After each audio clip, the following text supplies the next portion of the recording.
Hello friends, how are you? I hope everyone is fine.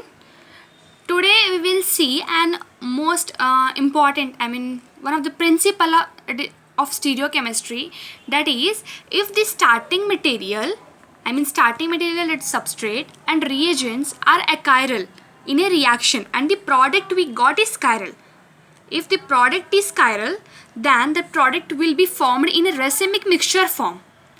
But there is one condition: if the product is chiral, if you got the product achiral, then there will be no racemic mixture at all.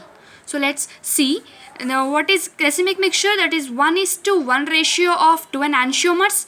Chiral means the carbon should be tetrahedral sp3 and there should be different groups. If any one of the group is same, two groups are same, then it becomes achiral. Okay, because of the plane of symmetry. Now see, this is how we got this racemic mixture. 50% of this, 50% of this, 2 enantiomers we have. How? Because here it's a nucleophile and here carbon is electrophile. How? Because here oxygen is electronegative and it's going to pull the electron towards itself and it becomes more electrophilic. Here we have, it's going to accept its electron in pi star orbital, LUMO orbital. HOMO orbital is this. It can attack from front face, it can attack from back face, because these pi star orbitals are perpendicular, that is in a right angle. So when it attacks from front face, we get this product, means cyanide ion is going toward the observer. When it attacks from the back face, we see that cyanide has gone away from the observer. So we can say that we are going to obtain this in 50-50%. For example, if we have this product, this reactant, and we give the same, then what we are going to get? If it attacks from front, CnOH. If it attacks from back, CnOH.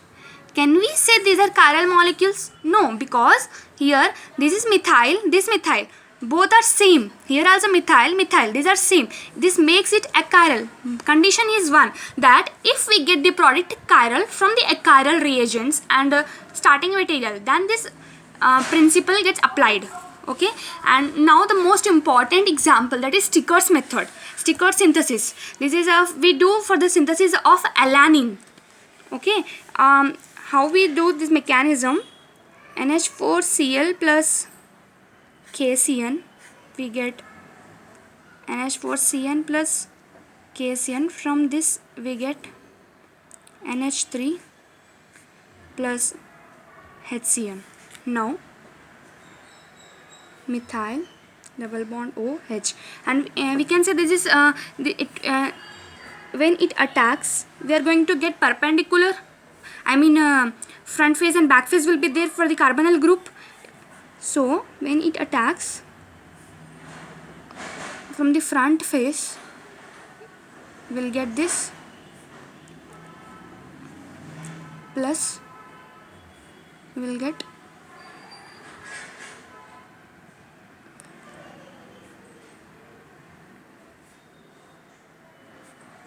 but if I write this mixed, I can write like this: methyl OH CnH. Now if I give it NH3 with heat, NH2 CnH, now we will give water H3O plus, going to get NH2 COOH, hydrogen. Now you can say it's a racemic mixture, optically inactive, plus minus, that is 50% going to be S and 50% going to be R. But when we synthesize it in a laboratory, this alanine we are going to get in a racemic form, and we have to do many, there is a lot of things we have to do to get S-alanine and R-alanine, to separate them. Example, resolution we do. But when we extract this alanine from the plant, we are going to get S-alanine. Here, how you can say it as means absolute configuration you can use here. I have given priorities to them according to CIP rule.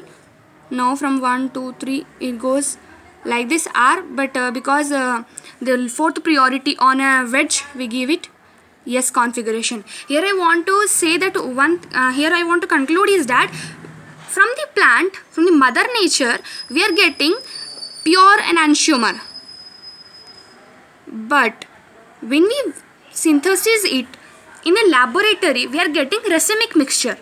I hope you like this video and you like the content. Thank you.